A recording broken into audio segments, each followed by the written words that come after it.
Hello दोस्तों, नमस्कार, स्वागत है एक बार फिर से आप सभी के अपने प्रिय चैनल पर। दोस्तों आपको बताते जो अभी की सबसे बड़ी खबर आ रही है, जहां पर पाकिस्तान में इमरान खान के गिरफ्तारी के बाद भारत के एलओसी पर भी अलर्ट जारी। रक्षा सूत्रों के हवाले से सबसे बड़ी जानकारी। जी हां, पाकिस्तान में गृह युद्ध जैसे हो गए हालात, जिसके बाद भारत में एलओसी पर सुरक्षा चौक चौबंदियां बढ़ा दी गई है। दोस्तों अलर्ट जारी कर दिया गया है और साथ ही साथ आपको बताएंगे जहां इमरान खान को सिर्फ गिरफ्तार ही नहीं, बहुत बुरे तरीके से जलील किया गया है। जी हां, कॉलर पकड़ा, घसीट कर ले गए, धक्के मारे और सिर पर रॉड मारने तक जैसी बड़ी खबरें आ रही है। दोस्तों साथ ही साथ आपको बताएंगे जहां अचानक चीनी प्रतिनिधि मंडल अगले हफ्ते करेगा पाकिस्तान अधिकृत कश्मीर का दौरा, यानी पीओके का दौरा। और दोस्तों पेंशन पाने वालों के लिए हुई बल्ले बल्ले। मोदी सरकार ने 8 साल में करके दिखाया वो काम जो कोई नहीं कर पाया। साथ ही साथ क्या मोदी सरकार फिर से शुरू करेगी गैस सब्सिडी, एलपीजी कनेक्शन वालों की हो जाएगी मौज। और दोस्तों इन लोगों को लौटाना होगा आया हुआ पैसा। तो दोस्तों सारी जानकारी आपको बताने वाले हैं, तो आराम से बने रहेगा वीडियो के अंत तक। और अभी खबरों में आगे बढ़ने से पहले हमेशा की तरह अपने भारत देश का जमकर समर्थन करते हैं और मानते हैं कि भारत की सेना विश्व की नंबर 1 सेना है और भारत का कोई बाल तक बांका नहीं कर सकता। तो इस वीडियो को सबसे पहले लाइक कर दीजिए, चैनल को सब्सक्राइब करके बेल आइकन दबा के कमेंट सेक्शन में जय हिंद लिखना मत भूलेगा। बात करते हैं पहली और सबसे बड़ी खबर की, जहां पाकिस्तान के हालात पर भारत की पैनी नजर। इमरान खान की गिरफ्तारी के बाद बवाल से इंडिया एलओसी पर भी अलर्ट। जी हां, रक्षा सूत्रों से सबसे बड़ी खबर बता दें, इमरान खान की गिरफ्तारी के बाद उपद्रव के मद्देनजर इंडिया पाकिस्तान की परिस्थितियों पर करीबी से नजर रख रहा है। पड़ोसी मुल्क के हालात को देखते हुए भारत की डिफेंस फोर्स अलर्ट मोड पर है। रक्षा सूत्रों ने बताया कि भारतीय रक्षा बल पाकिस्तान के हालात पर वहां की गतिविधियों पर पैनी नजर रख रहे हैं। नियंत्रण रेखा और अंतर्राष्ट्रीय सीमा पर बलों द्वारा कड़ी निगरानी रखी जा रही है। बता दें कि पाकिस्तान में पूर्व प्रधानमंत्री इमरान खान को अरेस्ट करने के बाद उनकी पार्टी पाकिस्तान तहरीक इंसाफ के समर्थकों ने रेडियो दफ्तर को आग के हवाले कर दिया। इसके अलावा आक्रोशित लोगों के आर्मी दफ्तर में घुसने की भी खबर सामने आई है। बता दें कि इमरान खान को एक यूनिवर्सिटी से जुड़े अल कादिर ट्रस्ट मामले में इस्लामाबाद हाई कोर्ट में पेशी के बाद अरेस्ट किया गया है। अब ऐसे में जिस प्रकार से गृह युद्ध मचा हुआ है पाकिस्तान में, भारत के एलओसी पर भी सुरक्षा अलर्ट जारी कर दिया गया है दोस्तों। और हर तरीके से भारतीय सेनाओं को चौकन्ना कर दिया गया है, क्योंकि कभी भी कुछ भी अनयूजुअल थिंग्स हो सकते हैं दोस्तों। बहरहाल देखना ये होगा कि पाकिस्तान के हालात कहां तक जाते हैं। साथ ही साथ आपको बता दें दोस्तों, इतना ही नहीं, इमरान खान को हाई कोर्ट से भी बड़ा और तगड़ा झटका लग गया है। अदालत ने गिरफ्तारी को वैध बता दिया है। जी हां, इस्लामाबाद हाई कोर्ट ने फैसला सुनाते हुए कहा कि इमरान खान की गिरफ्तारी बिल्कुल सही है, उसको सही ठहराया गया है। अदालत ने पाकिस्तानी रेंजर्स के तरीकों को बिल्कुल सही बताया है, जिसके बाद पीटीआई समर्थक और ज्यादा उग्र हो गए। जी हां, पाकिस्तान में गृह युद्ध जैसे हो गए हैं हालात। 2 लोगों की हो गई है मौत, क्योंकि पाकिस्तानी सेना ने प्रदर्शनकारियों पर ताबड़तोड़ गोलियां चलाई हैं। आपको बता दें, राष्ट्रीय जवाबदेह ब्यूरो के आदेश पर पाकिस्तान के पूर्व प्रधानमंत्री और पाकिस्तानी तहरीक इंसाफ के अध्यक्ष इमरान खान को पाकिस्तानी रेंजर्स ने जिस प्रकार से गिरफ्तार किया। इमरान खान की गिरफ्तारी के बाद पीटीआई नेताओं ने कार्यकर्ताओं और समर्थकों से विरोध में सड़कों पर उतरने का आग्रह किया, जिसके बाद समर्थक सड़कों पर उतर गए और उग्र प्रदर्शन किया। पीटीआई समर्थकों ने जगह जगह हंगामा, तोड़फोड़ और आगजनी की। प्रदर्शनकारी लाहौर में सेना के कमांडरों के घर और रावलपिंडी में सेना मुख्यालय के परिसर तक में घुस गए और तोड़फोड़ करने के साथ ही कॉप्स कमांडर के घर में आग लगा दिया। पीटीआई ने पुलिस पर फायरिंग करने का आरोप लगाया। पीटीआई ने दावा किया है कि पुलिस फायरिंग के में एक बच्चे समेत 2 लोगों की मौत हो गई है, जबकि अधिक से अधिक मात्रा में लोग घायल हो गए हैं। हालात को काबू में करने के लिए राजधानी इस्लामाबाद समेत पूरे पाकिस्तान में धारा 144 लागू कर दी गई है। इसको लेकर पुलिस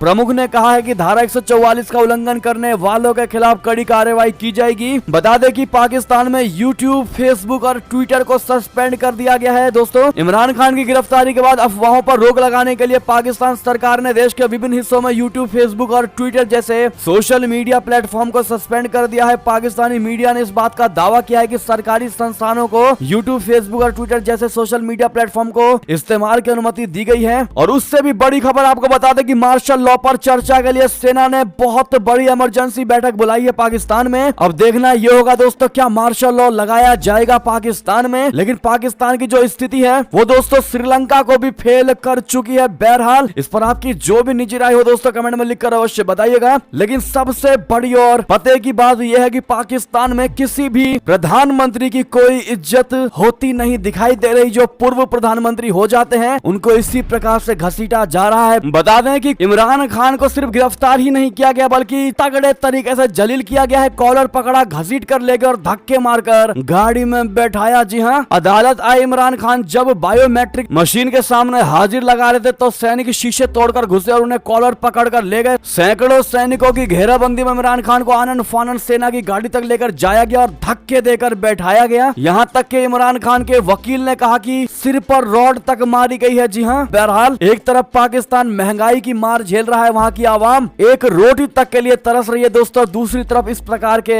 गृह युद्ध के हालात कहीं पाकिस्तान को लेकर डूब ना जाए और कहीं पाकिस्तान इतिहास बनकर ना रह जाए। ऐसे में आपकी जो भी निजी राय दोस्तों कमेंट करके जरूर लिखिएगा और साथ ही साथ इस वीडियो का जितना ज्यादा उसके शेयर कर दीजिएगा व्हाट्सएप, फेसबुक, ट्विटर पर। चलते हैं अगली बड़ी खबर की तरफ, जहां चीनी प्रतिनिधिमंडल अगले हफ्ते करेगा पाकिस्तान अधिकृत कश्मीर का दौरा। जी हां, चीनी प्रतिनिधिमंडल अगले सप्ताह पाकिस्तान के कब्जे वाले कश्मीर यानी पीओके गिलगित बाल्टिस्तान क्षेत्र की यात्रा करने के लिए तैयार है ताकि चेरी खरीदने और आयात करने के विकल्पों का पता लगाया जा सके। बीजिंग में पाकिस्तान दूतावास के वाणिज्यिक परामर्शदाता गुलाम कादिर ने बताया कि शिनजियांग, झेजियांग और शेडोंग प्रांतों के साथ साथ वेफोंग क्षेत्र से आने वाले चीन के प्रतिनिधि मंडल के 15 सदस्य 15 मई को इस क्षेत्र में पहुंचेंगे। उन्होंने कहा कि वे स्थानीय किसानों और संबंधित अधिकारियों से मिलेंगे और चेरी के बागों का दौरा करेंगे और विदेशी फलों की गुणवत्ता का निरीक्षण करेंगे। जी हाँ, बहरहाल अब देखना यह होगा कि इनका पीओके दौरा क्या वास्तव में इसी चीज को लेकर होने वाला है या फिर कोई और बड़ा कारण हो सकता है। बहरहाल ऐसे में भारत का टेंशन बढ़ना तो लाजमी है दोस्तों, क्योंकि पीओके के बारे में आप सभी जानते ही हैं। चलते हैं अगली खबर की तरफ, जहां कश्मीरियों की मांग पर मोदी सरकार ने उठाया ये बड़ा कदम। तुर्की और ईरान को लगा तगड़ा वाला झटका। बता दें केंद्र की मोदी सरकार ने कश्मीरी किसानों की मांग पर एक बड़ा कदम उठाया है। इकोनॉमिक टाइम्स की रिपोर्ट के मुताबिक भारत सरकार ने देश के किसानों, खासकर कश्मीर के किसानों को बढ़ावा देने के लिए 50 रुपए प्रति किलो से कम कीमत वाले सेब के आयात पर प्रतिबंध लगा दिया है। पिछले कुछ समय से कश्मीरी किसानों की ओर से विदेशी सेब के आयात पर प्रतिबंधित लगाने की मांग की जा रही थी। हालांकि भारत सरकार ने पड़ोसी देश भूटान को इस प्रतिबंध से अलग रखा है। भारत सरकार के विदेश व्यापार महानिदेशालय की ओर से सोमवार को जारी एक अधिसूचना में कहा गया है कि 50 रुपए प्रति किलोग्राम से कम या बराबर CIF बोले तो लागत इंश्योरेंस एवं ढुलाई वाले सेब का आयात प्रतिबंधित है। हालांकि इसी अधिसूचना में DGFT ने कहा है कि न्यूनतम आयात मूल्यों की शर्तें भूटान के लिए लागू नहीं होंगी। जी हां, भारत सरकार का यह कदम ईरान, तुर्की और चिली के लिए झटके के तौर पर देखा जा रहा है, क्योंकि ये सभी देश भारी मात्रा में भारत को सेब निर्यात करते हैं। अप्रैल 2022 से फरवरी 2023 में भारत ने कुल 26.03 करोड़ डॉलर का कुल सेब आयात किया था। इसमें तुर्की, इटली, ईरान और चिली शीर्ष निर्यातक देश थे। बता दें कि भारत सरकार का यह कदम इसलिए भी महत्वपूर्ण है क्योंकि कश्मीर के सेब किसान पिछले काफी समय से ईरानी सेब के आयात पर प्रतिबंध लगाने की मांग कर रहे थे। दरअसल आयातित सेब की कीमत कम होने के कारण घरेलू सेब की कीमत भी कम हो जाती है। इससे घरेलू किसानों को नुकसान उठाना पड़ता है। ऐसे में दोस्तों भारत की मोदी सरकार के इस फैसले का आप दिल से समर्थन करेंगे या नहीं, कमेंट में लिखकर अवश्य बताइएगा। और दोस्तों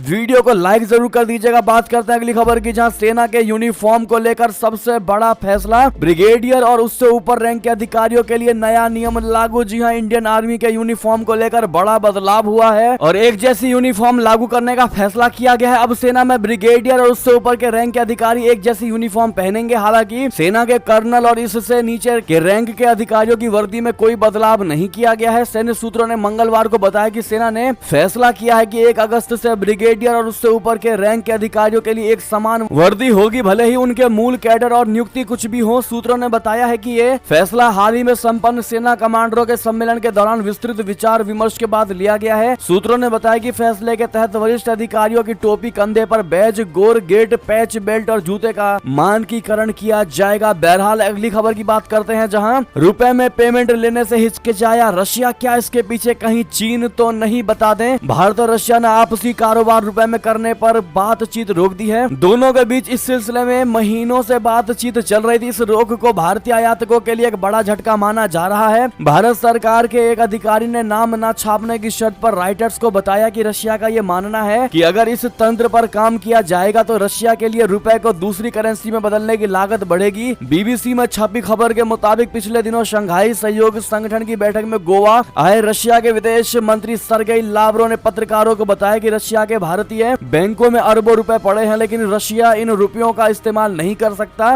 द इकोनॉमिक टाइम्स में छपी खबर के मुताबिक पिछले साल रशिया के यूक्रेन के हमले के बाद भारत ने रुपए में बिजनेस करने की बात की थी, लेकिन अभी तक रुपए में कोई सौदा नहीं हुआ है। ज्यादातर व्यापार डॉलर में ही होता है। इसके अलावा संयुक्त अरब अमीरात की करेंसी दिरहम का भी इस्तेमाल बढ़ गया है। बता दें कि भारत न केवल रशिया से तेल खरीद रहा है, बल्कि ये दूसरे रूसी उत्पाद भी खरीद रहा है। भारत जो कुछ भी रशिया से खरीद रहा है उसका बड़े पैमाने पर विस्तार कर रहा है। वहीं चीन रशिया के कच्चे तेल का सबसे बड़ा आयातक है। अंतर्राष्ट्रीय व्यापार के मामलों की जानकारी रखने वाले जानकार विक्टर कटोना ने इंग्लिश वेबसाइट मार्केट इनसाइडर को बताया कि चीन एक तरफ जहां रशिया के कच्चे तेल का सबसे बड़ा आयातक है, तो वहीं वो भारत का सबसे बड़ा आलोचक भी है। चीन को लंबे समय से चल रही भारत और रशिया की व्यापार भागीदारी रास नहीं आ रही है। कटोना की माने तो चाइना ने रशिया पर यकीनन ही कोई दबाव बनाया होगा। विक्टर कटोना ने कहा कि रशिया चीन के बजाय भारत को अपना कच्चा तेल बेचना पसंद करता है। इसकी सबसे बड़ी वजह यह है कि भारतीय कंपनियां खुद की शिपिंग और बीमा का इस्तेमाल करते हुए डिलीवरी के आधार पर भुगतान करती आई है। इससे रशिया को पूरे लेन देन में ज्यादा मुनाफा होता है। ऐसे में दोस्तों, अगर आपसे ये सवाल पूछा जाए कि क्या आपको लगता है क्या चाइना कहीं ना कहीं रशिया पर दबाव डाल रहा है कि वो भारत के साथ रुपए में लेन देन ना करें, तो आप क्या जवाब देंगे दोस्तों? कमेंट में लिखकर अवश्य बताइएगा।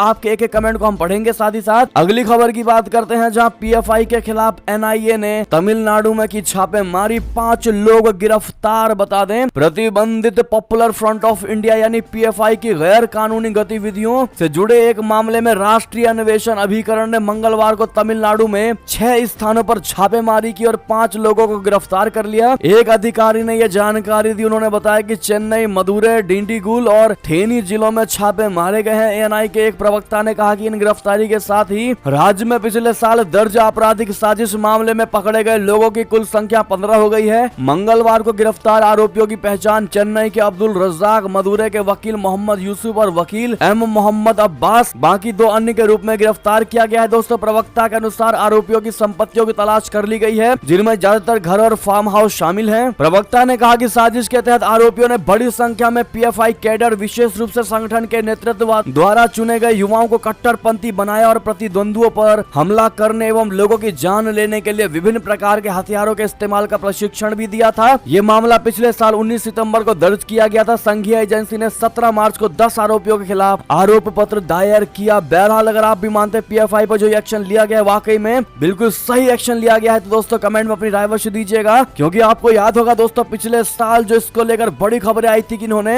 अंदर ही अंदर भारत को मुस्लिम राष्ट्र बनाने का प्रण लिया हुआ था। ऐसे में इनके हर मंसूबे सामने होते आ चुके हैं और इनका धरपकड़ भी जारी है। बात करते हैं अगली खबर की, जहां मौलाना तौकीर रजा ने दिया भड़काऊ बयान, भाजपा सपा को बताया हत्या का जिम्मेदार, कहा अतीक अशरफ का बदला लेना है। जी हां, इत्तेहाद मिल्लत काउंसिल के प्रमुख मौलाना तौकीर रजा ने बरेली के फतेहपुर में रविवार रात एक जनसभा में कहा कि अगर अतीक और अशरफ की हत्या का बदला लेना है, आजम खान के ऊपर हुए जुल्मों का बदला लेना है, तो मुसलमानों तुम्हें खुद को बदलना होगा। अगर अपने हालात दुरुस्त रखना चाहते हो तो तुम्हें अपने तौर तरीके बदलने होंगे। मुसलमानों जैसा बनना होगा। अगर तुम नहीं बदले, इससे भी बुरा हश्र होगा। फरीदपुर के आईएमसी के में समर्थित प्रत्याशी इफ्तिखार के समर्थन में आयोजित जनसभा को आईएमसी के राष्ट्रीय अध्यक्ष मौलाना तौकीर रजा खान संबोधित कर रहे थे। कहा कि मुसलमान पर जब भी जुल्म और जाती हुई है, उन्होंने कभी उसकी बिरादरी नहीं देखी। उन्होंने कहा कि अतीक अशरफ की हत्या और आजम खान की जिल्लत के लिए जितनी जिम्मेदार भाजपा है, उससे कम जिम्मेदार समाजवादी पार्टी भी नहीं है। अखिलेश यादव का उतना ही हाथ है जितना भाजपा का हाथ है। निकाय चुनाव की ओर इशारा करते हुए कहा कि तुम्हें एक मौका मिला है ये बताने के लिए कि तुम एकजुट हो जाओ। यानी कि दोस्तों, इन्होंने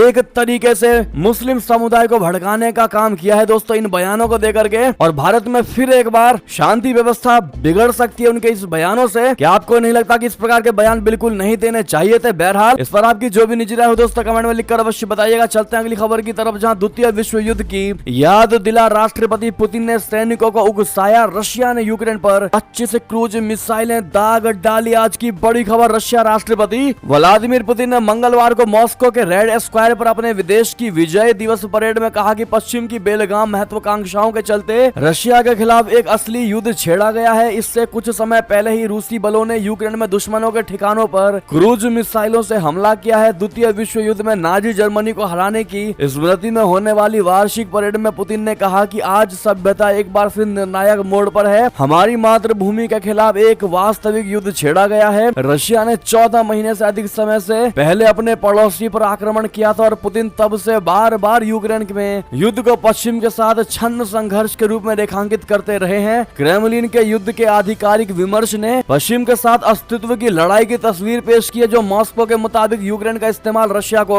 बर्बाद करने, इतिहास को फिर से लिखने तथा पारंपरिक मूल्यों को खत्म करने के लिए कर रहा है। रूसी सरकारी मीडिया में भी युद्ध का ये विमर्श हावी रहा है। साथ ही साथ एक और खबर बता दें, जहां इमरान खान को अगवा किया गया। जी हां, पाकिस्तान में शहबाज सरकार पर पीटीआई का सबसे बड़ा आरोप कि इमरान खान को गिरफ्तार नहीं बल्कि अगवा किया गया है। बता दें, इमरान खान के खिलाफ लिए गए इस एक्शन पर उनके पार्टी के प्रवक्ता ने रेंजर्स कर्मियों की कार्रवाई को गिरफ्तारी की कार्रवाई मानने से इनकार कर दिया। उन्होंने कहा कि पूर्व पीएम को गिरफ्तार नहीं अगवा किया गया है। पीटीआई की प्रवक्ता पूर्व मंत्री शिरीन मजारी ने मंगलवार को एक ट्वीट किया, जिसमें उन्होंने इमरान खान की गिरफ्तारी को राजकीय आतंकवाद बता डाला। उन्होंने अपने ट्वीट में लिखा है कि राजकीय आतंकवाद अदालत परिसर से इमरान खान का अपहरण करने के लिए आईएचसी परिसर में घुसना, ऑपरेशनल जंगल का कानून, रेंजरों ने वकीलों को पीटा, इमरान खान पर हिंसा का इस्तेमाल किया और उनका अपहरण कर लिया। ऐसे में दोस्तों, इस पर आप क्या कमेंट करना चाहेंगे? क्या इमरान खान को गिरफ्तार करना वाकई में सही कदम था या फिर बिल्कुल गलत था? ये नहीं होना चाहिए। यूं ही अपना सजेशन एक जरूर दे दीजिएगा। चलते हैं अगली खबर की तरफ, जहां उच्चायुक्त ओ फारेल ने ऑस्ट्रेलिया में हिंदू मंदिरों में तोड़फोड़ व भारत की G20 अध्यक्षता पर कह दी है बड़ी बात। जी हां, भारत में उच्चायुक्त बैरी ओ फारेल ने ऑस्ट्रेलिया में हिंदू मंदिरों में तोड़फोड़ व भारत की G20 अध्यक्षता पर कही बड़ी बात। ओ फारेल ने कहा कि उनके प्रधानमंत्री एंथनी अल्बनीज ने यह सुनिश्चित किया है कि हिंदू मंदिरों में तोड़फोड़ होने पर सुरक्षा बल कार्रवाई करे और जिम्मेदार लोगों को ट्रैक करे और उन पर मुकदमा चलाएं। फेरेल ने कहा कि प्रधानमंत्री अल्बनीज ने जब मार्च में भारत का दौरा किया था तो प्रधानमंत्री मोदी को आश्वासन दिया था कि ऑस्ट्रेलिया में लोगों को